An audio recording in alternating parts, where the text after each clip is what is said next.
starts now. All right, welcome back. 6:32 right now, and this is a live view at the Jefferson County Courthouse, Monticello there. As you can see, it is raining, as it is in several different spots in our area.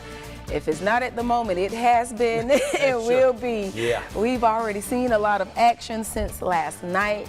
Definitely heard the action. Oh my goodness. I didn't even look outside. I don't know what the outside looked like until I left to come to work. Right. But boy, the sound, the thunder and the lightning, I just kept seeing flashes through my window. And it was like light flash thunder. It was happening real quick to each other, Oh my which means the gosh. storm was real close to where you were. What a mess. And I think we're going to be in for a couple more hours worth of rain in some of our eastern areas. Now across the middle, across the west, Okay. things are quieting down. Oh. So that's good. That's good. But now we got to deal with all those wet road surfaces and, of course, all those closed roads like this one or these ones in Jefferson County. Old Lloyd and Gamble Road are flooded. Yeah, that's right. And this information coming from Emergency Management. We have a down tree near 1075 Gamble Road, a down tree on West Lake Road. And so they're saying to be careful out there. The conditions there, an entire section of Old Lloyd and Gamble Roads, that's closed due to flooding. And you know, it's one of those things, remember, when you're out there driving, even if the road looks open, but it's got a bunch of water on it, Right. it doesn't take a whole lot of water to get your tires going the wrong way, and that's when the car starts sliding, that's when you get all kinds of trouble. If you give it a couple hours, that water will subside. It'll start to do what it does, you know?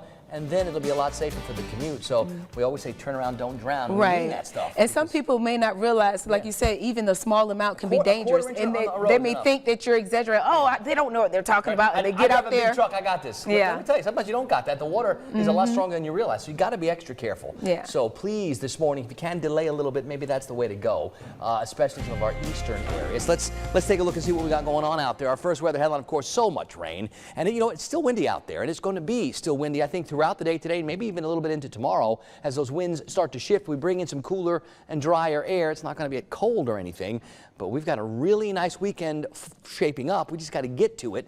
And of course, right now, the bigger story is what's going on. I see a couple of severe thunderstorm warnings and now a new one for parts of Taylor County. So that just popped up in the last couple of minutes. We've got the one that's right along the Florida-Georgia border for parts of Brooks and Lowndes County. That includes Madison and areas into Hamilton and Eccles. And that's where we've had wind gusts up over 60 miles per hour and some hail to go with the frequent lightning and rain. So that's where the serious stuff is now. We still have a few flash flood warnings in areas for parts of Leon County that hopefully will be able to expire soon as the waters start to calm down. But so much rain, some of the radar estimates are up over 10 inches already, and we still have rain coming down. Now, out here to the west, we've got that main area of low pressure. It's moving to the north and east, but until it gets out of here, we're going to still have some clouds lingering and maybe even a couple of sprinkles to get wrung out of those clouds. So we got a lot going on out there for us today. I think the story is going to be trying to clear, then getting breezy, and it will get a little bit cooler overnight, but it's a beautiful looking weekend forecast. I will break all that down. We'll check those radars again. We'll talk more about what's happening out there right now, especially in our eastern areas where there are some serious thunderstorms still. We'll do that in just a couple of minutes. And a lot is going on. We told you about the Jefferson County road closures that have been reported. We also have information from the Leon County Sheriff's Office. They're asking people to avoid roadways if possible this morning. LCSO reporting many different roads are closed due to flooding and downed trees. One of the closed roadways is Mahan Drive. That's closed east of Chares Cross Road. And we're going to hit a lot of areas on Mahan Drive are having some problems. And you know, the crews that get out there to move the trees and help open things back up will appreciate fewer cars on the road too. So if you don't have to be out and about this morning, it's a really good time to delay. You know, a lot of the schools got delayed, so maybe you can just give it a little extra time if you can. There are trees down at North Meridian and Arthur Dickey Lane, Hartsfield Road and Vincent, Mahan Drive at Magnolia, that's a real busy intersection. Mahan Drive at Schaefer, Old St. Augustine Road at Blairstone Road, Centerville Road. So they got a crash that's got Getty Road closed. So no matter where you're going to be driving in Tallahassee, we saw it in Jefferson County too. And these are the ones that we're hearing about. I'm sure there's a lot of other ones that we haven't heard about yet. And if you know of any, you can post them, you can tweet us, you can let us know, and we'll pass that information along. Yeah, but again, be careful if you have to go out there, but you know, stay away if you can. If you can give it a couple hours, give it a couple hours. All right, and we'll keep you posted online, of course, and on air as the morning continues. Now, this weather has triggered some school closures and delays. Today, both Wakulla County School and Jefferson County schools are closed. That's for the entire day today. And in Leon County and Gaston County, schools are starting late. Yeah, the storm also shutting down FAMU and FSU for at least a couple hours this morning. Florida State pausing classes until 11 this morning, while FAMU's Tallahassee and DRS campuses closed until noon. TCC will also delay opening until 9:30 this morning. Now, of course, on our website, we've got the full list, an updated list of all those closures, and you know that's WCTV.tv. And we said it a bunch this morning. I'll say it again, that WCTV weather, the First Alert weather app, it's one of the better ones. It's got our information. Josh has been here for most of the morning. He's been updating that stuff. I put some videos on there earlier this morning. What you get on this app is our forecast, and you get the radar views and all that kind of stuff too. Plus, it'll alert you when there are new watches, new warnings, things like that. So it's real helpful. I'm not big on weather apps because most of it is just computer data thrown at you, and you got to figure it out yourself. Right. This app, we do the figuring out for you, so that way you don't have to. So it's free. Go to the App Store, or you can even scan that QR code up there on the screen. That's right, on Google Play and Apple Store. So there you go.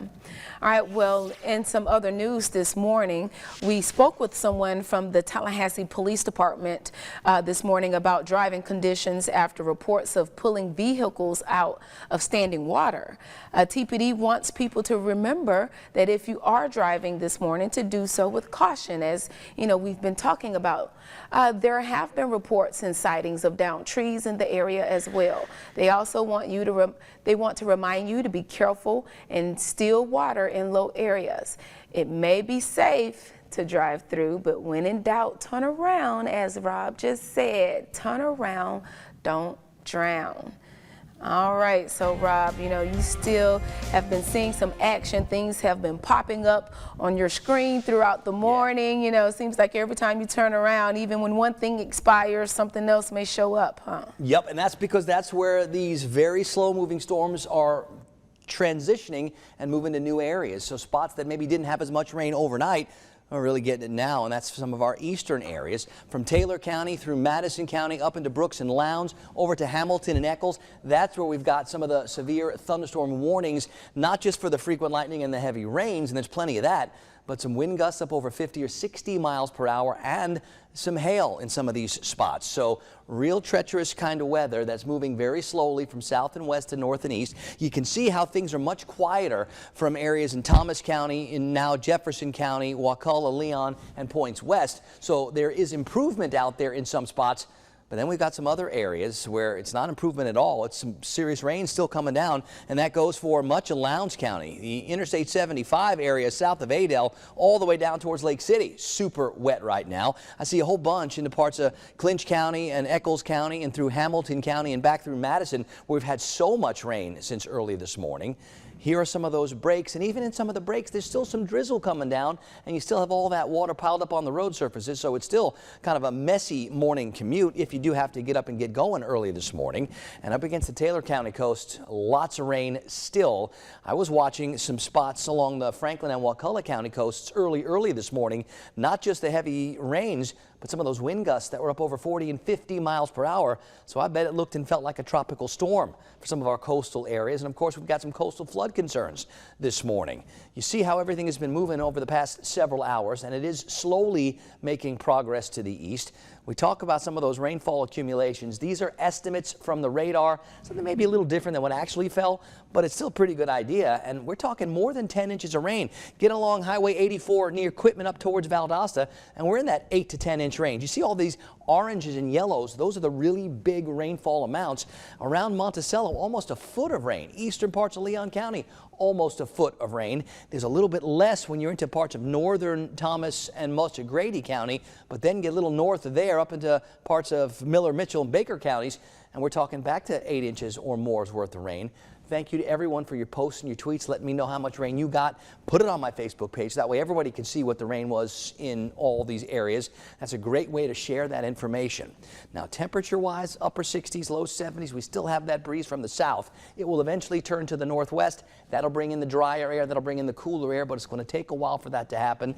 And I think these temperatures can probably start to perk up a little bit more, maybe get into the mid-70s today, or even upper 70s in some spots today before some of that cooler air takes over. You see how those winds, which are mostly in that 8 to 18 mile per hour range, except where the thunderstorms are the strongest in Perry and in Cross City, are up over 20 miles per hour. But all these winds are still more from the south.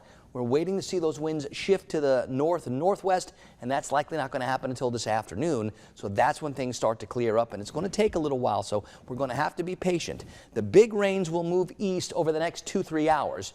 But a few sprinkles, a bunch of clouds still going to be hanging around until we get those winds shifted and we start to bring in that drier air, which will set us up for a really nice looking forecast heading into the upcoming weekend.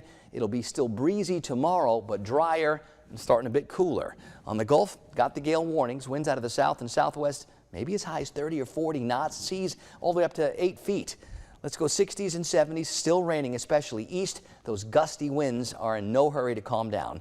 We'll go for the 70s later on. I don't think we're going to see temperatures get up to 80, but you know, if a couple spots gave it a scare, wouldn't be shocked. The clearing tries, a few sprinkles still, but most of our area starts to dry out later on this afternoon and this evening. And then we go with partly cloudy becoming mostly clear overnight, and that will allow those temperatures to fall back into the low 50s, even some upper 40s tomorrow morning. And then I give you this 7-day forecast. It's gorgeous for the weekend. Even tomorrow, a little breezy, but mid-70s and clearing skies. I love it. Saturday, Sunday could be on the 50-80 split. We'll save the discussion that it may start getting a little toasty next week until next week. First things first, got some rain still this morning, but a beautiful weekend on tap.